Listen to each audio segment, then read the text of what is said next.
Sah Imam Maksum.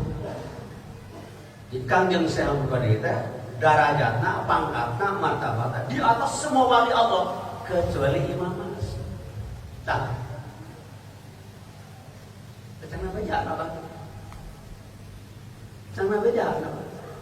Itu tarik deui berkat virus koprok teh Allah teh. Imam Maksum teh Abu Bakar, Umar, Utsman, Ali. Abdul Aulia al-Muhammadiyyin ba'dal anbiya wal mursalin Abu Bakar, Umar, Utsman, Ali. Saha teh? Imam Maksum teh saha?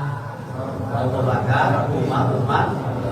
Eta nu opat teh pang utama-utamana wali Allah umat Nabi Muhammad.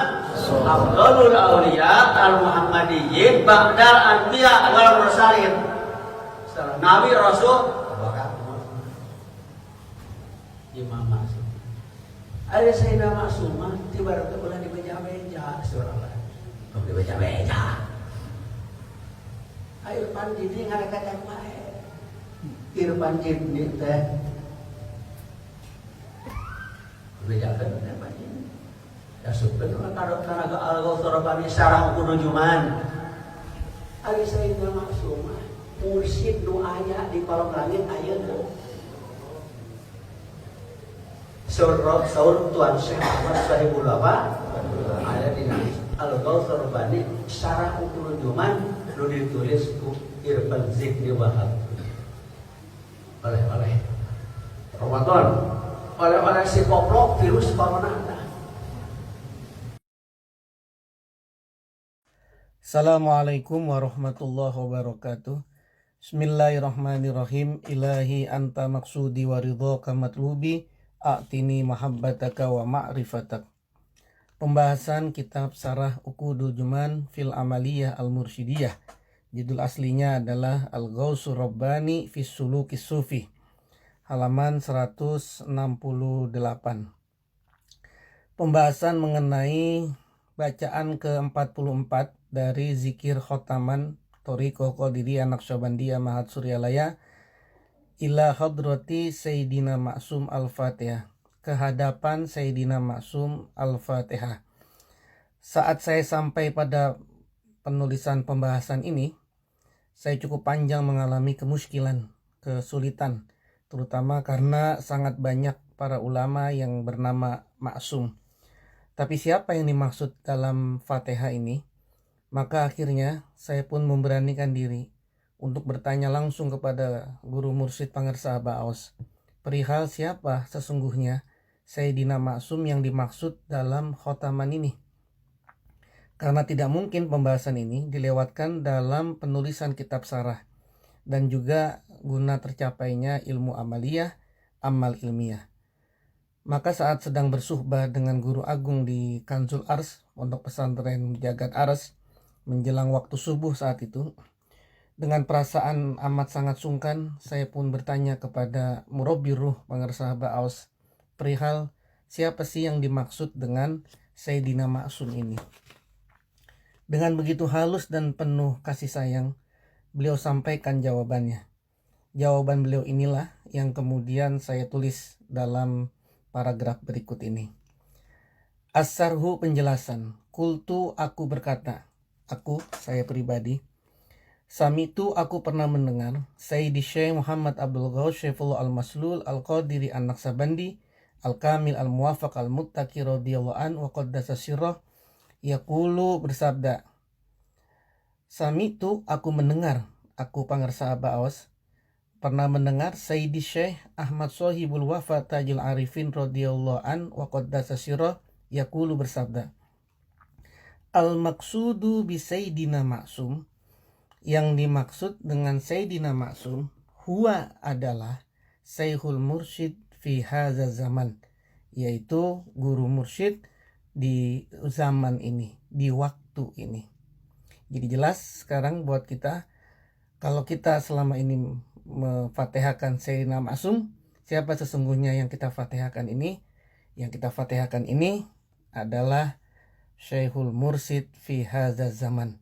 Itulah yang saya dengar langsung dari Guru Agung Pangersa Ba'aus yang pangarsa Ba'os mendengar langsung hal ini dari Guru Agung Pangarsa Aba Anom, bahwa ini maksud dengan Sayyidina Maksum dalam khotaman, dalam zikir khotaman adalah Syekhul Mursyid fi hadza zaman, guru mursyid di zaman ini. Li'itmamil faidah, untuk menyempurnakan faedah, saya kemudian memberikan tambahan keterangan di bawah ini. Al-maksumu, adapun lafaz al-maksum, ismul maf'ul, itu adalah isim maf'ul, min asoma, dari kata asoma. Al-maksumu, adapun yang dimaksud dengan al-maksum artinya adalah al-munazzahu, orang yang disucikan, anil khoto'i, dari kesalahan, wal fahisyati, dan keburukan. Jadi maksum adalah orang yang terjaga, dia disucikan dari kesalahan-kesalahan dan juga dari keburukan. Salahnya saja terjaga, apalagi berbuat keburukan, tidak dijaga. Kaza fi qomus, seperti itulah fil qomus, di dalam qomus al-ma'ani. Qala Rasulullah sallallahu alaihi wasallam, bersabda baginda Rasulullah sallallahu alaihi wasallam, inni tarikun fikum as-saqalaini, ini sesungguhnya aku, tarikun, orang yang meninggalkan pada kalian semua, as-saqalaini, dua hal yang berat, saqalain, ma in tamassaktum bihi, sesuatu jika kalian memegang teguh dengannya, lantadilu ba'di, maka kalian tidak akan sesat setelah aku tidak ada secara yasmani. Jadi orang yang memegang saqalain ini tidak akan tersesat dia setelah zaman Rasulullah. Ahaduhuma, salah satu dari keduanya, as-saqalain ini, a'zomu, lebih besar, minal akhari, dari yang lain. Apa as-saqalain ini? Yang pertama adalah kitabullahi, Al-Quran. Yang hablum mamdudun, Quran ini, kitabullah ini adalah seperti tali yang dipanjangkan, yang diulurkan, minas sama'i, dari langit, ilal ardi, ke bumi. Yang kedua, wa itroti, dan keluargaku. Di saqalain yang kedua adalah keluargaku, keturunanku, ahli bait, yang termasuk ahli baitku.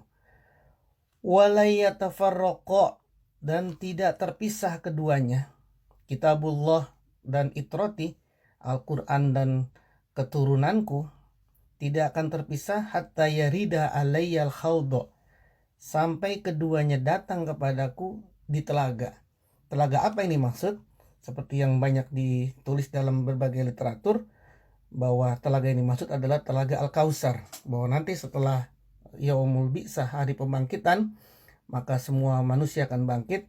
Kemudian setelah dibangkitkan, mereka akan menuju ke telaganya masing-masing. Karena kita umatnya baginda Rasul, kita akan menuju ke telaganya beliau, yaitu telaga Al-Kautsar. Fanzuru, maka perhatikanlah kalian semua, kaifatah lufunani fihima, bagaimana kamu memperlakukan kedua saqalain ini setelah aku tidak ada. Bagaimana kalian memegang teguh kepada kedua hal ini, kitabullah dan itroti ini, setelah aku tidak ada. Rawahu at-Tirmizi, hadis riwayat Imam at-Tirmizi, Kitabul Manaqib, dalam pembahasan tentang Kitabul Manaqib, Mustadrak al-Hakim. Ini Mustadrak al-Hakim nih ya, maksudnya kitab Mustadraknya Imam al-Hakim. Wasahahu, dan mensohhikan kepada hadisnya. Wa qaribu minhu, dan yang mirip dari hadis ini, fi sohihi Muslim, ada di kitab Sahih Muslim, bab min fadail Ali, ada di bab tentang keutamaan Sayyidina Ali. Ibaratuhu sallallahu alaihi wasallam, adapun ungkapannya baginda Rasulullah sallallahu alaihi wasallam dalam hadis yang di atas, yaitu hatta yarida alayyal khawda, sampai keduanya, kitabullah dan keturunanku ini, datang kepadaku di telaga.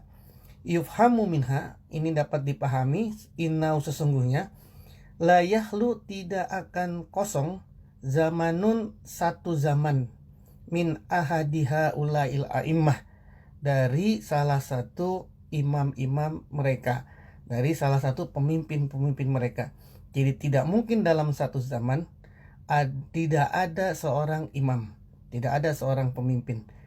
Wasaikhul mursyid, yang pemimpinnya itu tentu dari itrati ahli bait yang tadi maksudnya.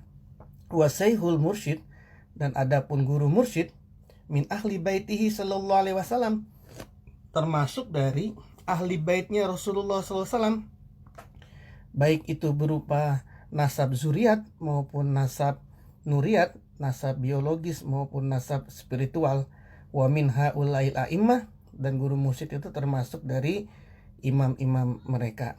Pangarsa Aba Awas sebagai guru mursyid kita, Syekhul Mursyid fi hadza zaman, itu secara nasab biologis beliau tersambung kepada baginda Rasulullah SAW. Begitupun secara nasab nuriat, secara nasab spiritual, beliau juga tersambung kepada baginda Rasulullah Sallallahu Alaihi Wasallam. Demikian pembahasan tentang Imam Maksum, Sayyidina Maksum ini, mudah-mudahan dapat bermanfaat. Wassalamualaikum warahmatullahi wabarakatuh.